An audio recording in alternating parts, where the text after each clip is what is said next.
Fantasy Philosophers is brought to you by fantasy-info.com.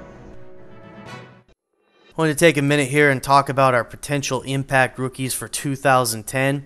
We have listed quarterbacks, running backs, wide receivers, and tight ends, as you can see on the cheat sheet if you're looking at that in front of you.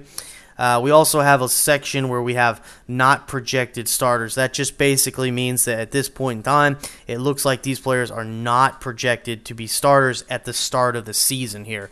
And so obviously some of those names, even on the front end names, there would be a Sam Bradford. He is not expected to be a starter with the Rams, but he'll probably end up starting, maybe about a month into the season. Even a Dez Bryant we have listed as a non-projected starter. If I had to rank these receivers per se as who I thought was the best fantasy option out of everybody, I would have Dez Bryant as the number one option, even though he's not going to start the season, probably. And he may win that job over Roy Williams to start, but I would anticipate he won't. Okay, folks, so look for him to probably win that job as we get deeper into the season. If Roy isn't playing effective within the first couple weeks, especially if the Cowboys in the first month or so, they drop a couple games or whatever, they'll go to Dez right away to start, and he'll start and keep that job.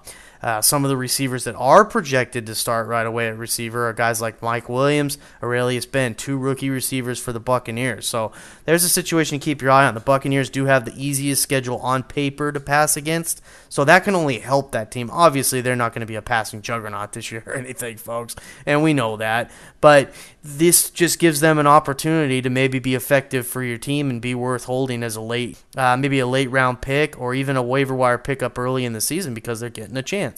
So take a look at this board, get familiar with it. Again, we have quarterbacks, running backs, receivers, tight ends for you to look at here, and just keep an eye on some of these rookies and what teams they're on so that you understand some of these new names that are coming into the league and may be able to help your team throughout the season. And once again, we just want to let you know that if you're listening to this out there on the internet, maybe on YouTube for a video, we've got this, what we're talking about here, available for you. There's a link. It should be a link at the bottom of where this video is at, right underneath the text.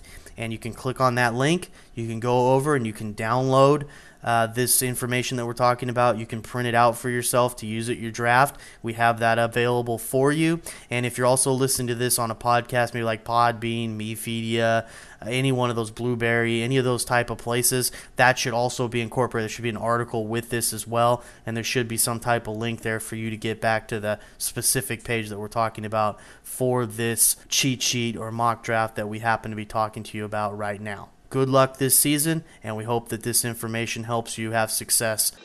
For more fantasy football information, go to fantasy-info.com and sign up for our free e-newsletter. Good luck in your 2010 Fantasy Football League.